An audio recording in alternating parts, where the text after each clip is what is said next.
What happened at Bad Blood? That is what we are going over in this video. What is up, guys? Let's go over Bad Blood 2024. Starting off with the first match, it was Hell in a Cell between Drew McIntyre and CM Punk. This match went all around, not even just in the ring, all outside the ring. Broken tape, went through a table here, grabbed stairs, walking up other stairs, putting them in the ring. Drew McIntyre grabbed toolbox, tried to use a wrench on CM Punk. CM Punk used a wrench on him. Then he tried to grab another thing. CM Punk used that on him. Drew McIntyre did eventually use the wrench on CM Punk. They're both bloody, and man, was it a great match. It ended with CM Punk. Well, Drew McIntyre brought in a bag that was filled with thousands and thousands of beads, and you could tell because there were some on the steps and all the rest around the ring, and he just poured it on the steps in CM Punk's head. There was thousands of beads. Drew McIntyre tried to hit a Claymore. Punk ducked, whacked his back on the steel steps. CM Punk then wrapped a chain around his leg for a GTS for the win. Actually, before I forget, CM Punk grabbed some of those beads and shoved them in Drew McIntyre's mouth, just like Drew did to CM Punk with Punk's bracelet. But then he wrapped the chain around his leg, hit a GTS for the win. 1, 2, and 3. The second match was Bayley and Nia Jax. There's more to talk about in this match than there was to talk about in the next match, but we'll get there eventually. So Bayley and Nia were just going back and forth, but then the ref got hit by Bayley. The ref was down for like a second. She got back up, then covered the pin, or counted the pin. Then both of them were surrounding her, and she was just standing there like still. Well, she was on her knees still. Then Bayley decides to hit Nia when Nia's hovering over the referee, and Nia falls down on the referee. Pins Nia for whatever reason, but here comes Tiffany Stratton. She's running down the ramp. She's beating Bayley with the briefcase. She places the briefcase right here and tells the referee, "Wake up, wake up." Then the referee wakes up, picks up the briefcase. Tiffany's about to grab it, but to Nia, she was about to cash in. Nia just sits up like the Undertaker and sees it all going down. And she was trying to explain to Nia, and that almost cost Nia the title as Bayley took her out over here. But then, trying to think about how it ended, but it was quick after this. Nia did win. she was over here. Tiffany was over here, and she looked a lot more serious than normal. She was pissed off.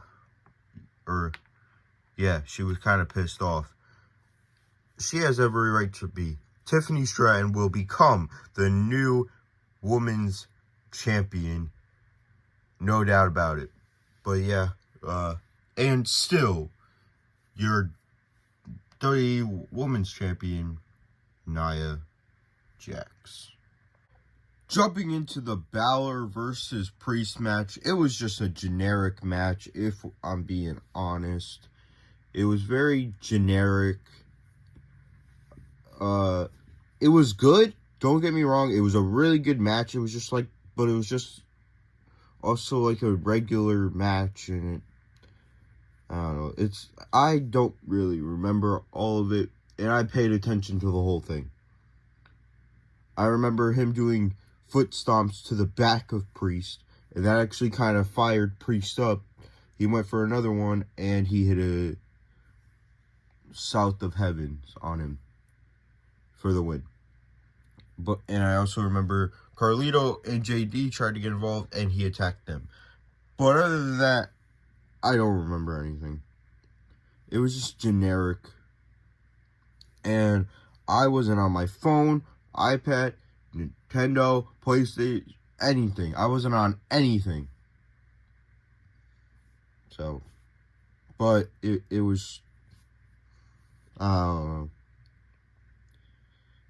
really good match, just not memorable. But what was memorable was this god-awful segment. Why in the world is Triple H doing this? Triple H came out, tried to get the crowd hyped. He had a belt, he had a title thing. Sure, it said Crown Jewels, but you never know. He mentioned, he was like hinting at a Wind Eagle title that Cody was gonna have. Nope.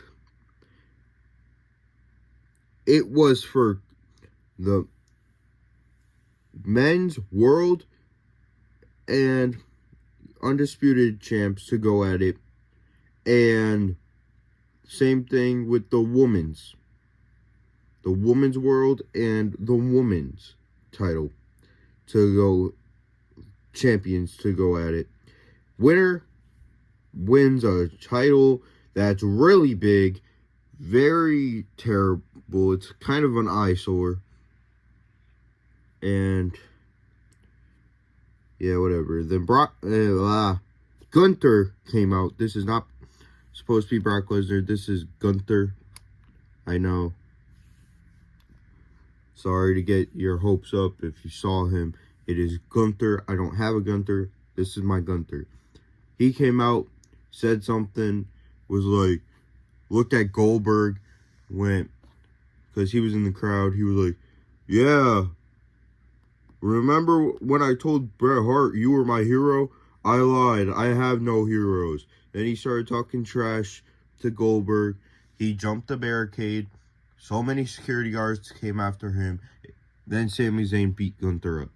It was just like the segment with Bret Hart, but on a pay-per-view. It was annoying. I don't know. I don't like this stuff. It was stupid. Just move on. Let's move on. This match right here, the Shark Cage match, made you forget everything that just happened. Where I was so glad, because that thing was terrible. Screw that title. It looked worse than the 24/7 title. I only have the 24/7 title there because it was green. But you couldn't even see the green. It was too big. Whatever. Jumping into the Shark Cage between Rhea and Liv. Dominic was in the Shark Cage, but they did come out in the Lucha Lowrider. Not Eddie's Lowrider. Rey Mysterio's Lowrider. And Dominic is not the best when it comes to this. He did it. It went down, down, up, down, down, up. Like the thing was here. So it went down, down, up, down, down, up. He's not the best at doing that. Anyways, the match was really, really good. I loved every second of this match. This match got me so interested. It was actually awesome. We had Liv was actually getting beat up pretty bad, but Rhea Ripley cost herself because Dominic tried to get out of the shark cage and he fell out. There was something on his legs to hold him up, so he was like that. She goes, "Happy birthday to me." She told the referee she has some business to take care of. The referee was like, sure, because he had to check on Liv Morgan anyways. Grabs a kendo stick. She goes, "Happy birthday to me." Then beats up Dominic Mysterio with the kendo stick until Raquel Rodriguez returned. Raquel is back. She looked really, really good. Like, man, it was insane. She comes out, beats Rhea Ripley up, throws her in the ring. The match was a disqualification, which is smart because they didn't do the thing where it's like, oh, the ref didn't see it. When the ref clearly saw it. So he attacked Rhea, threw her in the ring. The bell started to ring. It was just no contest. DQ. No contest. She hit a Tejana bomb on Rhea Ripley to help Liv Morgan retain. Dominic did eventually get lowered and out of the shark cage. But yeah, this match was really cool. I'm so glad Raquel is back. Now let's jump into the main event. Jumping into the main event, it was Cody Rhodes and Roman Reigns versus Solo Sikoa and Jacob Fatu. And this match, it was a generic tag match. I'll say that. But the Jacob Fatu versus Roman Reigns, when you get to that part, you guys gotta watch the pay-per-view just for that part. Man, that was insane. Jacob Fatu and Roman Reigns had great chemistry. They need a one-on-one match. I don't care about Solo. Get Solo out of the picture. Jacob Fatu versus Roman Reigns needs to happen. They were teasing it the whole match, and when it finally happens, yes, Solo got involved during that. That happened a lot. They just kept going out of the ring, and all four men were there. And then the guy that was out went in the ring, and blah, blah, blah. But that kept happening. But still, besides Solo getting involved on Roman Reigns, and Jacob Fatu got the main beatdown on Roman Reigns, it was still amazing. This match was amazing. Jacob Fatu versus Roman Reigns for a while. That was amazing. And then the Tonga and Tama Loa, they came out. And then they were standing there. And there was a masked figure in a hood. It was none other than Jimmy Uso. When I saw him wearing a hood and the bandana, I started going crazy. I was like, Jimmy Uso is back. Took out Tama Tonga, took out Tama Loa, came in the ring, hugged Roman Reigns. They did lose. Solo and Jacob Fatu did lose the match. They hugged each other. They left the ring. Cody getting beat down by Jacob Fatu, Solo Sikoa, Tama Tonga, and Tamaloa. All four men, and Jimmy and Roman were standing there. Jimmy was like, Roman, we gotta go help him. And he was like, nah. I said, one time only. He goes, Roman, you gave him your word. Then Roman thinks about it. And he tells Jimmy, they both go in, they start beating down all four men. They get out of there. Solo, Jacob Fatu, I'm pretty sure were the first ones to either get beat out or run away. Tama Tonga and Tamaloa didn't have the chance to. And Roman picks up the title. What is he going to do? He hands it to Cody Rhodes. And they're celebrating. The show's over. If you smell what The Rock is cooking. The Rock is back. He did 1, 2, 3. He slit his throat with his fingers. And then he walks away. He starts an Instagram live. Says, F Cody. F Roman. F Jimmy.